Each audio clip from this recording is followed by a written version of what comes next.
You have cancer. 3 words that change a life forever.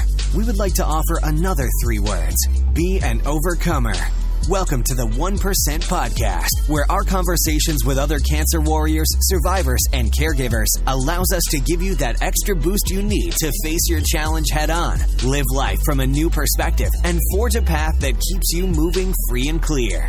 Now, welcome your host and cancer survivor, Truett Taylor.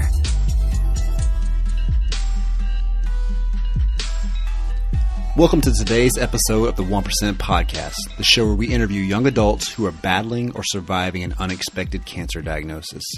You are not alone, and I promise, by consuming today's content, your soul will be fed with the hope, courage, and inspiration you need to keep fighting for today. I'm excited to be on your journey with you today. If you haven't done so already, be sure to head over to 1percentpodcast.com to sign up for our email list to see the latest news and updates for all our guests on the show. You can also check us out on Instagram, Facebook, and Twitter at 1% Podcast. If you want to join in on some of our discussions, please join our Facebook group, the 1% Podcast. To contact me directly for content, questions, or booking events, you can email me at info@1percentpodcast.com. This is episode 42 of the 1% Podcast, and my guest on the show today is Colorectal Cancer Alliance CEO, Mr. Michael Sapienza. I met Michael late of last year, and I've been so inspired by the work he and his team have done with the Colorectal Cancer Alliance. I knew I had to have him on the show to be able to share why his passion runs so deep and what he's sacrificed in his own personal life to lead the Colorectal Cancer Alliance. But before we get into Michael's interview, let's go over today's 1% moment of truth. Today's 1% moment of truth is about getting screened and the prevention of colorectal cancer. Screening is the number one way you can reduce your risk of colon cancer and rectal cancer. Despite its high incidence, colorectal cancer is unique in that it is one of the most preventable and, if found early, the most treatable forms of cancer. And the best part is screening is easy. From a colonoscopy to an at-home stool test, there's an option for everyone. If you're over 50, high risk, or symptomatic, don't put it off. Talk to your doctor today and get checked. So who should be screened and when? All men and women should be screened for colon cancer beginning at age 50, if not earlier. People with a personal or family history of colorectal cancer, inflammatory bowel disease, or experiencing symptoms are considered high risk. If you're exhibiting those symptoms and signs, regardless of any age or family history, you've got to go get screened. So what are the 3 primary ways you can get screened? The first is by having a colonoscopy. So here's what typically happens before a colonoscopy. You meet with your GI doctor. He does an examination. He writes you a prescription for a colon cleanse kit. And basically all that does is cleans out your entire colon prior to the procedure so they can see everything. You typically do that the day before or even the morning of your procedure. And that's what people tend to complain about the most is the actual taste of the liquid they can get. But there's several different techniques and different things they can try to help make that taste better. And there's even a pill form that some doctors use as well too. But you schedule your colonoscopy for the following day. You don't have anything to eat or drink for about 24 hours ahead of time, especially nothing that's dark colored and liquid. So they put you under a twilight, which is typically propofol, and they insert a tube into your rectum and go all the way up into your small intestine and take photos or just basically look at the area to see if there's any polyps or anything that may be concerning for them. And then you're all done. And it takes about 30 minutes, I would say, for most colonoscopies to be done. And you wake up, someone drives you home, and that's typically it. They're not as bad as you would first assume they would be. I know no one looks forward to drinking that liquid and having that procedure done. Just the thought of it's uncomfortable, but you don't physically feel anything while it's happening. So that's the number one way to get screened for colon cancer. Number 2 would be a stool DNA test.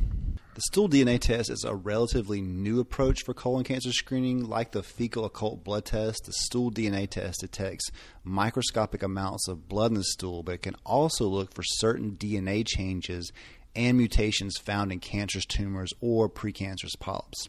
Cells from precancerous and cancerous lesions with these mutations often shed DNA biomarkers in the stool, where the test can detect them, therefore indicating the presence of precancerous polyps or colon cancer. The test is done at home by collecting a stool sample and then mailing it off to a laboratory for analysis. Actually, in August of 2014, the FDA approved Cologuard, which is the first stool-based DNA colon cancer screening test. You may have seen commercials for them, but it's probably one of the most popular tests out there now for an at-home colon cancer screening. And finally, the third most prevalent option is a virtual colonoscopy. What happens is doctors use x-rays and computers to take 2 or 3D images of your colon and rectum. They can detect polyps less invasively. You typically on a clear liquid diet 1 to 3 days prior. There's no sedation. There's fewer complications. It's a little more pricey, but it's less expensive than a colonoscopy. However, if you decide to get one of these, be sure to check with your insurance prior to make sure they cover it. As with any other issue that you maybe have concerning your health, understanding the available options and what makes the most sense for your lifestyle is key. An educated decision is always the best. So if you have any questions or concerns, be sure to check out the ccalliance.org website for more information on each individual thing I've mentioned so far. So let's talk about now prevention of colorectal cancer. While screening is the most important step you can take to prevent colorectal cancer, it's not the only one. So here are 4 more ways a healthy lifestyle can help you prevent colon cancer. Number 1 is to eat well. Consistent evidence shows that diets high in vegetables, fruits, and other plant foods reduce the risk for many diseases, including colorectal cancer. In addition, these foods containing lots of dietary fiber and nutrients, plant foods are a good source of substances called phytochemicals, which help protect cells in the body from damage that can lead to cancer. Plant foods can also help us maintain a healthy weight, which is also important in reducing the risk of colorectal cancer because many are lower in calories. Diets high in red and processed meat have also been linked to colorectal cancer. Red meats include any meat that is red when raw, like beef, pork, or lamb. Try to keep your red meat intake to 18 ounces cooked per week or less. Processed meats, on the other hand, should be avoided if possible. Processed meats include hot dogs, ham, bacon, sausages, among others, and cancer risk increases even with low consumption. Number 2, get your exercise. Research consistently shows adults who increase their physical activity either in intensity, duration, or frequency can reduce the risk of developing colorectal cancer by 30 to 40%. It's estimated that 30 to 60 minutes of moderate to vigorous exercise per day is needed to protect against colorectal cancer. Exercise also helps us maintain a healthy body weight, which reduces your risk for colorectal cancer. In fact, studies show that people who are overweight or obese are more likely to develop colon polyps as a possible precursor to cancer, and higher weights are associated with higher polyp risk. Number 3, know your family health history. This is so important. A family health history of colorectal cancer puts you in an increased risk for the disease. A family history is considered to be an immediate family member, such as a parent, brother, or sister, or multiple family members with colorectal cancer or polyps. If you have a family history, you may need to be screened at age 40 or 10 years before the youngest case in your immediate family, whichever is earlier. Talk to your family about their health history. I cannot stress this enough. I've talked to so many people. I had colon cancer when I was 31, so my children will have to be screened in their early 20s. So it's definitely something you want to get to know about your family members. And finally, avoid alcohol and cigarettes. Although modest amounts of some alcohols have been linked to protecting against coronary heart disease, alcohol is known to increase cancer. According to the National Cancer Institute, people who drink about 3.5 drinks per day have a 1.5 time risk of developing colorectal cancer as non-drinkers or occasional drinkers. If you choose to drink, try to limit your consumption. Long-term cigarette smoke is also associated with an increased risk of colorectal cancer. The longer a person smokes, the greater the risk. So now you have a few facts on screening and prevention for colorectal cancer. Like I mentioned earlier, be sure to check out ccalliance.org for more information about the Colorectal Cancer Alliance, screening information, providers, donating, all that information. You definitely want to check that out. So now let's meet my guest today, Mr. Michael Sapienza, the CEO of the Colorectal Cancer Alliance. Michael Sapienza, the CEO of the Colorectal Cancer Alliance, lost his mother to the disease in May of 2009. He turned his profound grief into action, inspiring and challenging the colorectal cancer community, family, friends, and professional associates to follow his lead and dedicate themselves to ending colorectal cancer within our lifetime. Michael served as president and founder of the CRISPR for Life Colon Cancer Foundation from 2010 to 2015. He was an integral member of the team that led the effort to merge the CRISPR for Life Colon Cancer Foundation and the Colorectal Cancer Alliance, creating the nation's largest colon cancer-specific nonprofit. In 2017, the Colorectal Cancer Alliance changed its name to the Colorectal Cancer Alliance, embracing the entire colorectal cancer community. Michael is a member of the Rush Center for the Cure of GI Cancers Advisory Board at Georgetown University. In 2014, Michael received 3 prestigious industry awards: the David Jagelman MD Award for Advocacy in Colorectal Cancer Awareness by the American Society of Colon and Rectal Surgeons, the Public Service from the Society for Surgery of the Alimentary Tract, and the Champion Award for Preventing Colon Cancer. He regularly appears on TV and radio programs throughout the United States to promote the importance of increased funding for colorectal cancer research and early detection. Michael holds degrees from both Northwestern University and Rice University and currently resides in the District of Columbia. So here he is, Mr. Michael Sapienza, the CEO of the Colorectal Cancer Alliance. Michael, welcome to the 1% Podcast. How are you doing today? I'm doing well, Troy. Thank you. Thank you for taking time out of your busy schedule to be a guest on the show. I'm really excited to talk to you. Got a ton of great questions. Can't wait to share your interview and all your expertise with all the people listening to the show today. I know when this episode airs, it will be Colorectal Cancer Awareness Month in March. So I'd love to kick off the month having you on the show today. Well, I'm super excited to have you on the show. Being the CEO of the Colorectal Cancer Alliance, I know you have a tremendous amount of responsibility and you're always on the go. So I appreciate you taking this time to be a part of the show. So why don't we start by talking a little bit about who you are and how you got into your role? I know just reading over your bio and everything else, like what inspired you was the passing of your mother almost 10 years ago this year. So, but before we get into all of that, why don't you tell everybody a little bit about where you grew up and, what things were like when you were younger? Sure. So I actually grew up in the D.C. area. I was born on the Maryland side of D.C. And actually grew up on the Virginia side of D.C. I spent a good part of my childhood as a pianist. Then I started playing the French horn. And then I kind of got into the instrument that it would last me until I was almost 30, which was the trumpet. So I performed, all over the DC area, et cetera.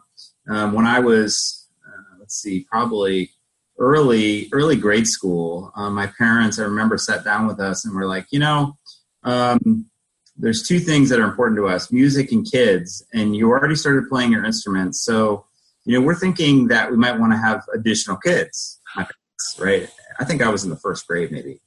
And I didn't understand how kids were made back then, but it's like, I can't have any more children. So, we really want to adopt. So I think the biggest piece of my childhood that affects me today is when I was in 1st grade, my parents adopted my brother and sister, my younger brother and sister, Matthew and Josie. My sister was in kindergarten and my brother was in preschool.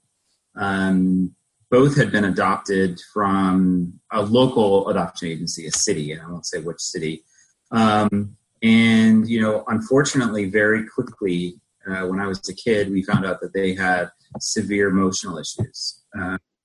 It turns out to be that the story, or like the background of my brother and sister that was given to our family, was actually made up, and that the real background is that their mother had killed themselves. Their father was in jail for murdering their grandfather. Their sister had actually killed herself, and they were real brother and sister. And so they both had been physically abused. One had been sexually abused, verbally abused. And from a time that I was really young, it taught me a lot about empathy.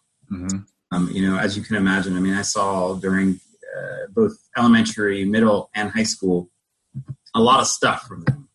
Whether it was them trying to kill themselves, whether it was, the hardships of just getting along in a household with two really mentally challenged children. So I'd say like the majority of my upbringing was about that and music. Mm-hmm.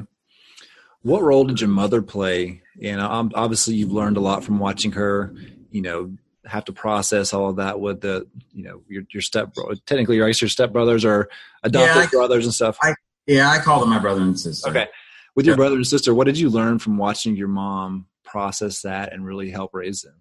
Yeah. So my parents were relentless. I mean, it's crazy. They just never gave up, and I would say, so perseverance is a huge piece. I would say empathy. Like I learned they just went above and beyond no matter what, even if it was like the stretch of the world for Josie and Matthew, even though I got to a point where, I kept praying, oh, Josie and Matthew are going to get better every week at church. And it just never happened. And I kept thinking, oh, it's going to happen. It's going to happen. And I think it really was instilled from my mom, that perseverance of they're my kids, no matter whether they're adopted or not. And we're going to the end of the earth to make sure that they're functioning and that they're well and that they're in the system. And, I think I realized later that actually that may have taken away some of the attention from me when I was a kid. Of course, I didn't think so at the time. I thought I was spoiled just like any other probably, kid. But I would say perseverance and empathy were the two biggest things I learned from that experience. Mm-hmm. So growing up with that, you had a chance to see that. Now you went and decided to study music at Northwestern. Is that correct? Yeah, I actually started at the Eastman School of Music in Rochester and then ended up Northwestern. Yeah. Okay. During your college experience, I think college, lots of times we take bits and pieces of what we learned growing up, and then we're also trying to find out who we are and what we're into and all those things. As, those moments combined and you started to get into your own like career and things that you wanted to do, what kind of things were going through your mind as far as the path you wanted to choose, whether it was being a musician or something else along the lines? From the time I was a kid, I wanted to help people. I always wanted to help people. And I never really truly understood the tie-in between music and wanting to help people and really wanting to make change. In college, really, the direction was I want to be the principal trumpet of the Chicago Symphony. So any classical trumpet player, that's like the I don't know, that's like the president of the United States basically for, orchestral musicians or trumpet players. And I never really saw past that. I mean, I think I wanted to change people's lives through music. But beyond that, it was not much. It was, I wanted to be the principal trumpet of the Chicago Symphony. Mm-hmm. So during your, music career, when did you start to notice that shift that, maybe, you wanted to change out of the musician career into something more like what you're doing right now? Sure. So I was living in Miami Beach, Florida. I was probably 26, I'm thinking 26, 27 years old. And it was a Saturday morning. The Friday night before, I had performed with Yo-Yo Ma. For those of you who don't know, he's a famous cello player. I had played principal trumpet on Shostakovich 5, and then Yo-Yo Ma was the soloist. My parents, I think, called me that Friday afternoon, but I didn't return the call. And then they called me again Saturday morning, and both of them were on the phone, which for me, when I was away at the New World Symphony or in college, it was like, why are both of my parents calling me? There's got to be something up here. And my mom said, Michael, we hit a bump in the road. And I could tell immediately, I knew something was up. And she said, they found a large mass on my colon yesterday during routine screening. And I have colon cancer. And I remember thinking, oh, okay, well, that's, I don't even know where the hell my colon is, number one. So I thought, oh, it's probably not a big deal. I've heard probably of other like old men having colon cancer, et cetera. And, we both, you could tell my mom wanted to cry, my dad wanted to cry, but we were all being strong for each other. At the end of the phone call, everybody kind of broke down and was like, okay, bye. It was like real quick because no one wanted to. And I went on Google or whatever it was at that point. I don't remember if it was Google or what it was, but I looked up, survival colon cancer. And I remember thinking, oh, you know what? Yeah. Serious. And I called my parents back and I gave them the rallying cry. Like it was like this immediate thing in my brain that was like, I've got to help stand them up. Michael, you have to help your parents right now. They're the ones that have just gone through this traumatic diagnosis, and you need to tell them everything's going to be okay. And I did. And I named 3 people. I was like, oh, this person survived, this person survived, this person survived. And, I probably think that at that moment was when I started losing interest in music. I wouldn't say that I had any idea I wanted to start a colon cancer foundation or colorectal cancer foundation, but it's when I started losing interest. And, I was obviously traveling back and forth. I was living in Miami Beach. My parents were living here in DC, and I was traveling back and forth as a good son does.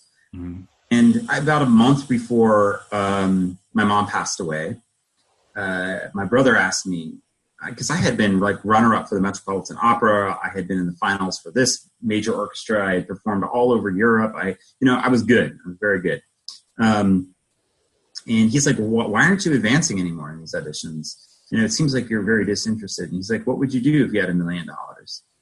And this was the moment that changed my mind.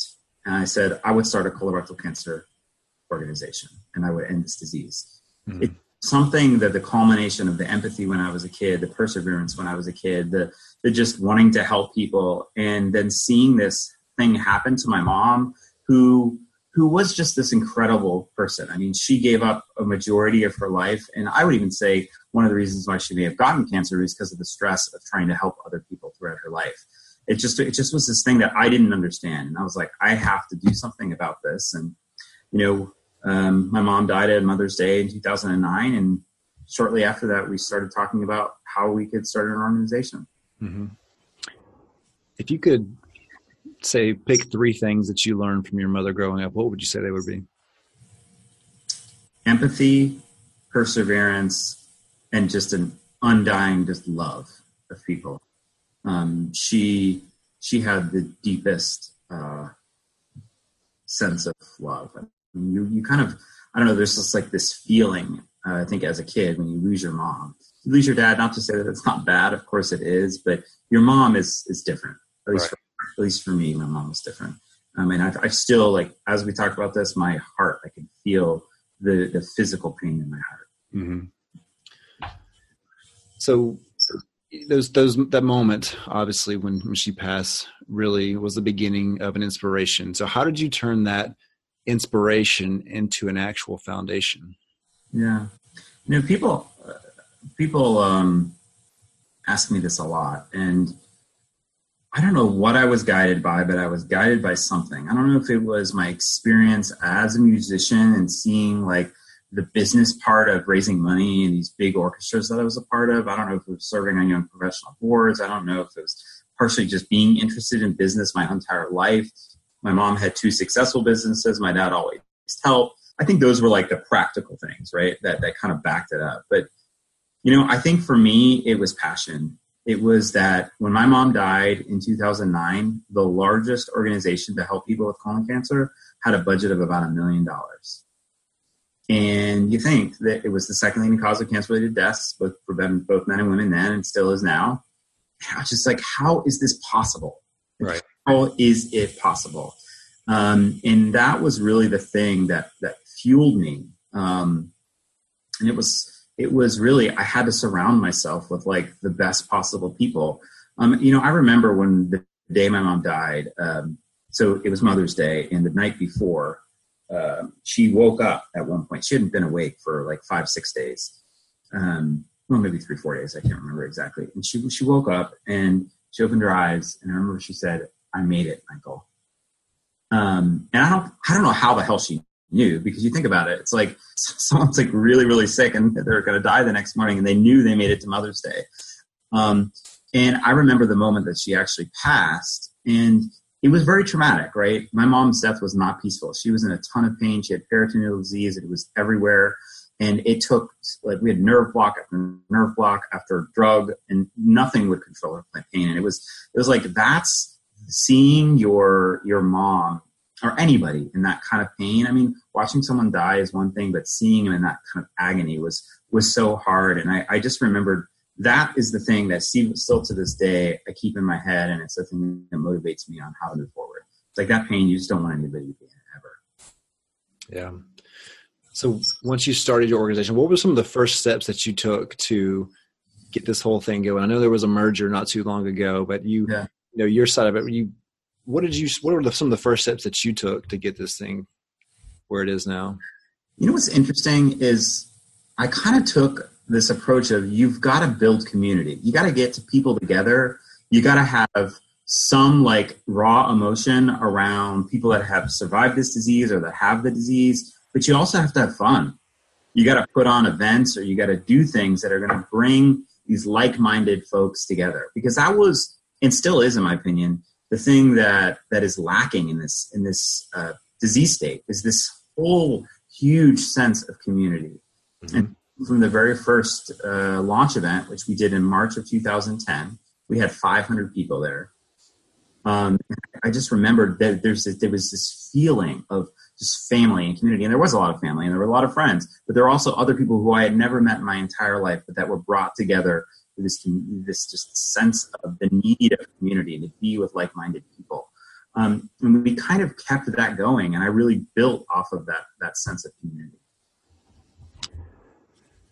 Why do you think that there is a lack of community in the cancer field? Do you think it's because cancer is not a fun subject to talk about and it's depressing, or people don't want to talk about it? Or what do you think the reason is? I get that a lot. I have people ask me sometimes, why do you have a cancer podcast? No one wants to talk about cancer. And, you know, I think that is definitely a true emotion from some people, but once it's affected you or affected someone around you, I think you have a very different perspective on that.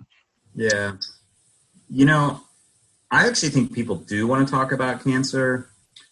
I think it's how people want to talk about cancer and what types of cancer they want to talk about. Mm-hmm. One of the best examples of community is in the breast cancer community, right? And why? It's because it's women, and women and other women wanted to get together in a community and support each other. And it was the type of the part of your body that at the time, probably 30, 40 years ago, nobody would want to talk about. But through this community and through conversation, they made people talk about it. Mm-hmm. You know, people always talk about mammograms now. And so I think in our type of cancer, at least, men especially don't like to talk about themselves. Mm-hmm. They certainly don't like to talk about that part of their body, meaning their butt or anything like that. Right? And I think in general, women, men, kids, adults don't want to talk about this type of cancer. And so, you know, I think we have a lot of work to do. And one of the things I've tried to do is to get people to talk about it, right? Whether it's, you know, not everybody's going to want to be in a support group. Not everybody's going to want to like scream from the rooftops and be an advocate, but everybody does have, you know, kind of a way of inspiring. I'll give you a short story. So, you probably know John Madden, the famous football coach, right? So his son, Mike Madden, is a stage 4 colon cancer survivor. And I was just in San Francisco. We were doing some interviews and we were talking to him. And, you know, he's like the traditional kind of like macho man and didn't talk at all about his colon cancer. But we sat there for an hour and a half hearing how his life changed after he had cancer. But he talked about it in a way that was just totally inspiring to me. So his childhood idol was Muhammad Ali. Mm-hmm. And when Muhammad Ali died, that day he was in his car and he heard all these stories about Muhammad Ali and how these people were trash talking him and this and that. And he was just he said he was getting so angry. And he got home and he got this random email from somebody. And it had like those pop-up ads on it. And there was a pop-up ad. He's in real estate. And it was for a piece of real estate the entire way across the country. He's in California. This was in, I think, upstate New York. And it just so happened to be that it was Muhammad Ali's training camp that was for sale. And he ends up buying this training camp. He turns it into a camp for kids to help them as they're growing, you know, whether they're disabilities or learning disabilities or physical disabilities, et cetera. And anyway, the point of this story is that it was just amazing to hear him inspire me and inspire others in the room, but not talk about his cancer at all. Right. It was the way in which, you know, he was able to, to communicate. And I feel like that's part of like building community is we have to go like, so for men in the colon cancer community, how do we go to them and make sure that they feel comfortable talking about this, right? Because that's how we're going to change this disease. That's how we're going to end this disease. It's the only one that's like actually preventable. What would you say is one thing you've learned from the patients that you've met? Yeah. You know, Trevor, I'll tell you, it's the hardest part of my job. I just came from an interview of a young woman. She's 35 years old, stage 4 colon cancer. And, you know, I've been to more funerals than I care to count. I've seen so many families suffer. And I think, you know, the thing that inspires me most is just the utter rawness of hope, courage. Courage is probably the biggest word, I would say. You know, there's determination, there's hope, there's motivation, there's like all these things, fighter and all those like analogy pieces. Right. I think courage is the biggest, because it takes so much courage to just wake up every morning sometimes when you have this disease. You know, you think about it, 80% of people are having financial difficulties with their insurance. They can't even pay to get to treatment, let alone have it. And then you just think they have children, and then they, you know, all these different pieces that surround that diagnosis. And so I'd say courage. I mean, and I do also get hope from when I'm seeing clinical trials that are successful, right? It doesn't happen often, but you had Stephen Estrada on a couple of weeks ago, and, you know, he's an example. Obviously there are others. Mm-hmm. But, you know, I remain hopeful that this is a disease that we can end in our lifetime. And I'm not one to, you know, dwell, but I do tell you that it takes, I'm just being brutally honest on me, for me personally, it takes a huge toll on my life. Mm-hmm. It's taken a physical toll. It takes a toll on my family. It's hard. It's hard being around cancer, and it's hard waking up every day and doing this type of work. I think on a different level, I can relate to you a little bit with that, just by all the conversations that I have with people. I don't know how to separate the emotional investment I get by interviewing people. I feel once I've interviewed someone that we're forever a part of each other's life, whether they want me a part of it or not. But you know, I think that's part of, you know, just what we're called to do is, as far as bearing each other's burdens. And there are certain people that I'm thinking of right now that I know that, unfortunately, this, you know, there are people that I've interviewed in the past that, you know, I'll be attending their funeral probably sooner rather than later. Mm. And the thought of that, to me, like it makes me emotional just at random points during the day, because, you know, I hate the fact of, and I've lost people in my life personally as well too. So I think once you know what that feels like, and you see so much hope and joy and love, and when you see all of that kind of go away when they get that diagnosis that, hey, look, there's nothing else we're going to do that we can do for you. Mm-hmm. And someone has so much of their life you think left to live. That's hard for me. It's hard. It's hard for me to really separate that. Even though like I don't have like a extreme relationship with that person, I can connect with that, and I can feel that from that person. Yeah, I know you get to experience that a lot. And, you know, again, it probably ties back to you, you know, with a loss in your family, and you seeing someone go through that. And now you're having to see even younger people continue to go through things like that. It's got to be a difficult thing. Yeah, I call it PTSD. You know, you've been through it. You felt what that pain was like, whether it was for you or it was for a loved one. And you reopen that wound every time you talk to somebody, or every time you're with somebody, every time you see someone go through that experience of being diagnosed or having a recurrence or whatever. And, you know, there's two parts of it for me. One is the part that I have to manage, which is I have to build walls, and I have to make sure that I'm still living my own life and doing the things that I'm able to do so I can stop this disease. Mm-hmm. But then there's the other side of it, which is the motivation. It actually does make me angry, makes me angry a lot. And that anger manifests itself in being able to build the largest colorectal cancer advocacy organization in the world. Mm-hmm. And that is really powerful. And so I have to keep both of these things in my mind at all times, which is, maybe for you, it's, I can build this beautiful case of work, these podcasts that can inspire people, et cetera. For me, it's building this organization to be able to raise money and to create the best programs so people's lives are better. The good and the bad, unfortunately, come with together. And it's like some days, you just want to crawl under a hole and not have to deal with the bad one. You just want all the great stuff to happen. But, I realized very early on, it was a responsibility what I'm doing, and I have to manage those. So as you've built the Colorectal Cancer Alliance up to this big, powerful machine that's rolling and growing more and more each day, and me personally, I've been attending one of the meetings at the conference and back last year. Having a chance to see that kind of community, that kind of environment. To me, again, I'm not a support group kind of person. I'm your typical avatar of person that probably wouldn't have joined a support group back in the day, but being a part of that family, that's for me, just going once, that's something I'll never forget. And I think the more people can experience something like that, the more they'll be open to talking to people and having those conversations and just being around a group. I've never been around a group before that I didn't have to say a word to. We automatically just got each other kind of thing.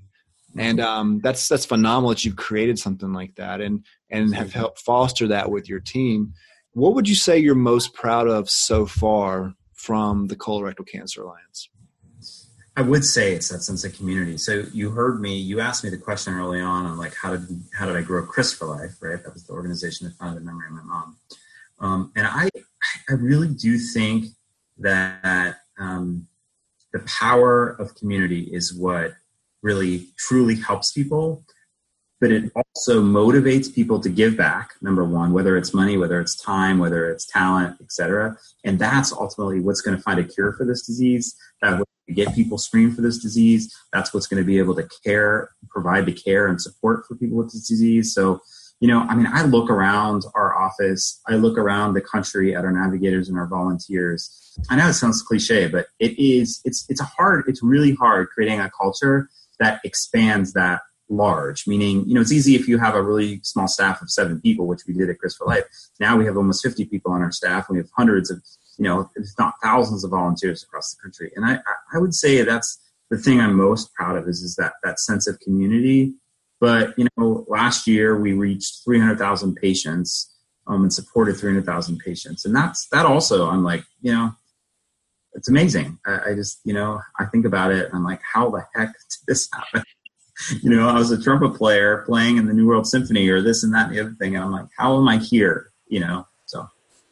It's funny you said that, so in my other venture in life, I look back and it's only been a couple of years since I've completely started a new career. And every day it seems like it's going so slow and you're fighting uphill every inch of every single day. But then when you stop back and look, it's only been a short amount of time. And for you think of these hundreds of thousands of people that you've reached, which is way more than you probably ever, imagined in the beginning. And I think I've always felt like gratitude is the key to happiness, and that daily grind that people don't get to see behind the scenes when you're eating fast food and staying up too late and not spending enough time with the people that you love. They don't see all of that. They just see the finished product and stuff. Mm-hmm. But being an advocate as far as the Colorectal Cancer Alliance, what would you say to a would-be advocate out there who wants to get involved with the Colorectal Cancer Alliance?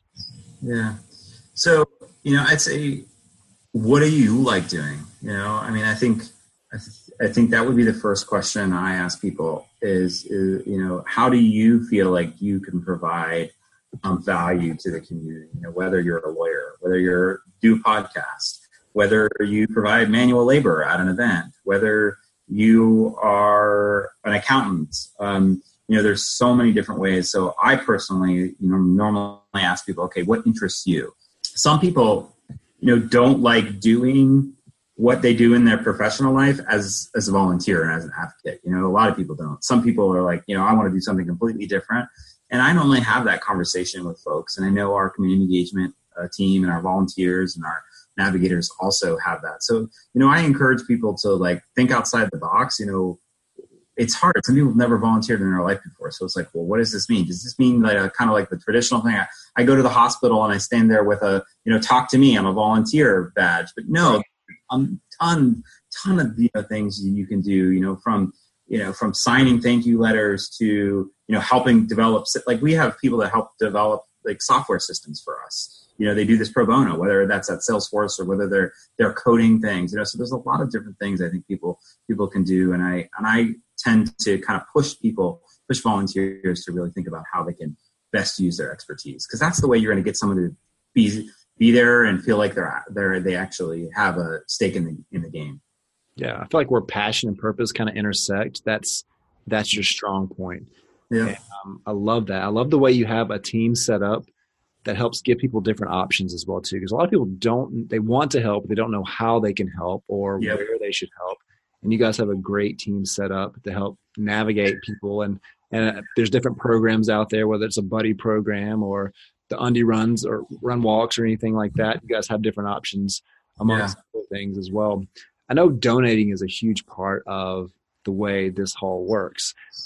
What kind of fundraisers do you guys have coming up in the next couple of months to really help people to get out and raise money or donate money towards ending colon cancer in your lifetime? Sure. So March is Colon Cancer Awareness Month. So it's a big fundraising month for us, but it's also a big kind of like, how do we galvanize that community, activate that community, get them involved? Dress in Blue Day, obviously March 1st. Everybody across the country will be dressing in blue. We have a lot of the anchors from the Today Show and from other news stations across the country dressing in blue. We have fundraisers that day where you can actually participate. Either it's at your business, you have a Dress in Blue Day, everybody gets $5. We have Blue Hope Bash actually in Denver. So Blue Hope Bash is our big gala series. We have multiple undies taking place during that month. We have a bunch of events actually in Philadelphia that we're doing for our screening initiative called March 4th. And then we just launched a brand new program called our Dynamos. And this is one of the things that I'm most proud of is, people are, a lot of people still participate in the walk runs, but they may say, well, I don't live near one of these, or I don't want to have to go on that particular day because I have a wedding or I have this. And the Dynamos, it's a DIY, so do it yourself. And we call them Dynamos. It's a way for people to, if they want to host, let's say a boxing tournament, if they want to host a poker game, if they want to host a penny drive, if they want to host whatever it is they want to host. There's a bunch of different ideas on the website, but they could raise $100, they could raise $100,000, and basically they support it. We provide them materials, education materials, T-shirts, etc. But it's a huge way of us building a community while people to kind of do this on their own. We've seen a huge success in this in some other spaces. So World Wildlife Foundation was one of the first ones that did this. So yeah, I'm really, really excited about all of those pieces coming up for March. I love that. If you know someone throwing a boxing match, let me know. That's a form of background. That won't be me. I love that. I do CrossFit. So that's the thing I do. I do CrossFit in the morning. So I've been trying to talk. So I have once a week, I have a private lesson. The other days I go to a class, and my coach and I have become obviously very close. And he's now working for the, what's it called? Boys and Girls Club of America, I think it is. He's been asking me for all this fundraising advice. And I'm like, okay, well, now you have to host at our CrossFit gym an actual fund for the Alliance. So we'll see if he does it. Well, I'm excited for the month of March. I think you just can't wait to see all the great things that'll happen. Some of the things that you said to me, again, just by talking a little bit about your past from your mother and from where you're at now, I'm sure you've probably put this together before, but just based off our conversation, I've been able to piece this together as far as what makes you tick. You're doing all this not because you had cancer, but because your mother had cancer and passed away. And it's funny because there's always a reason why people are so passionate about what they're doing. I know that emotion reignites you when you're tired, when you don't feel like, doing the next step and everything. But when you said how your mother had pretty much taken in two foster children and when she didn't have to and carried that burden and bared that her life with all the ups and the downs and the emotional issues and things that you had mentioned before. Mm-hmm. she did that, and that's in a different way. That's exactly what you're doing right now, and that to me, it says a lot about you and your character and who you are, and it's an extremely selfless act for you to put so much time and money and effort and dedicating your life to do something like this.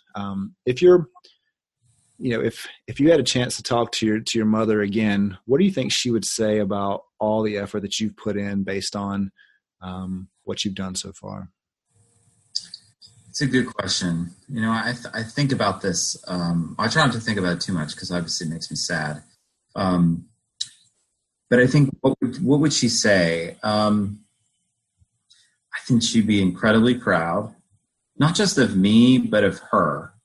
I think my mom was like me, and that she wanted to make a difference in this world. And I think to see that her death ignited this sort of change and this sort of kind of groundswell, whatever you want to call it, I think she'd be over the moon. She really would be.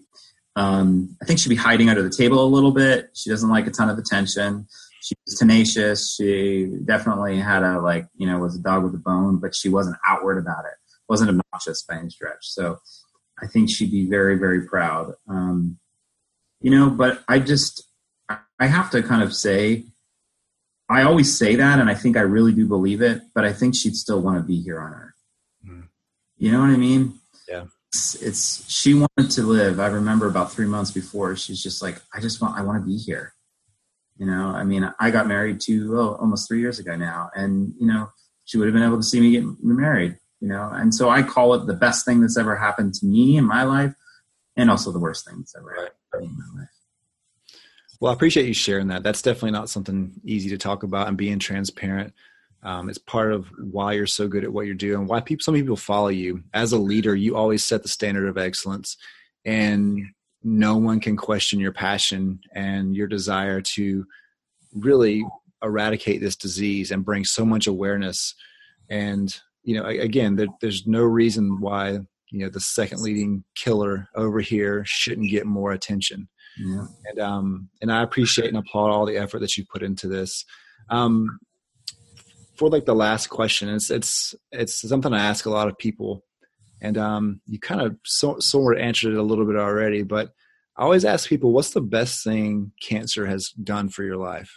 And I know that's a different question coming to you, but what would you say as far as being around so much cancer? Again, not the easy side of it day to day, but what do you feel like the best thing it's done for you and your life? I've learned courage. I remember listening to, I don't want to bring up a politician because I don't even remember her name actually, but it was a politician, and it was at a gala, and she said, the hardest part about my job, she was retiring. She said, the hardest part about my job was courage, was having the courage, no matter whether you were Democrat or Republican, to stand up for what you believed in, even if every one of the people on the same side of the aisle as you were did not believe in that thing. And I think for me, courage, again, it has taught me so much. I'm now able to, honestly, people will say, oh, you can't cure cancer. You can't stop colorectal cancer. You can't. I remember when we started Chris for Life, most people are like, oh, you'll never be able to do this. How are you going to raise $500,000, And then we raised, $15 million. It's, courage is such an important thing, and it transcends whether you're talking about raising money, whether you're creating programs, whether you're helping people, whether you're, fighting a disease, whether you're just doing things for your own personal health and your own personal growth. And then I think the second thing would be the people that I've met. Not to say that if cancer hadn't come into my life, I wouldn't have met cool people. I did when I was a musician, but damn, I'm so lucky. I mean, I get to meet people like you, every single day. I get to meet 5 of you, and I consider myself very humbled and lucky to be able to spend my time meeting people that do these awesome things for the world. I love that. Well, Michael, I'll wrap up our interview today talking a little bit about how people can get involved or get in touch with someone at the Colorectal Cancer Alliance. If I'm a new person listening to this, what would be the best first step for me to take in order to get in touch with the Alliance? Sure. So ccalliance.org, ccalliance.org or ORG is our website. That's the easiest place. There's a helpline. There's tons of information for patients and survivors. We have an online community. We have a buddy program. We have all sorts of, services, events. Obviously, you can donate. There's the Dynamo program I talked about, a lot of different ways, but ccalliance.org. Perfect. Well, Michael, thank you again. Thank you for all the work that you've done, for all the countless people that, maybe we're too weak to tell you. I'll, on behalf of them, I want to tell you thank you for all that you've done, the lives that you've changed, just the blessings you put on people, the sacrifice that you make day to day. And it really doesn't go out into the void. It returns back with so much effort and so much love and stuff that you express to people. It makes people want to reciprocate that and continue to donate, to host events, to get involved, and hopefully end this disease before we all pass away one day. So thank you again for being a guest on the 1% podcast, and we'll stay in touch with you soon, okay? Thank you, Truett. We appreciate you spending time with us on today's episode and encourage you to continue the conversation to help you keep pushing forward. For more resources based on today's episode, as well as ways to recommend a guest and connect to Truett personally, head over to 1%podcast.com. Be sure to join us next time for more stories of inspiration right here with Truett Taylor on the 1% Podcast.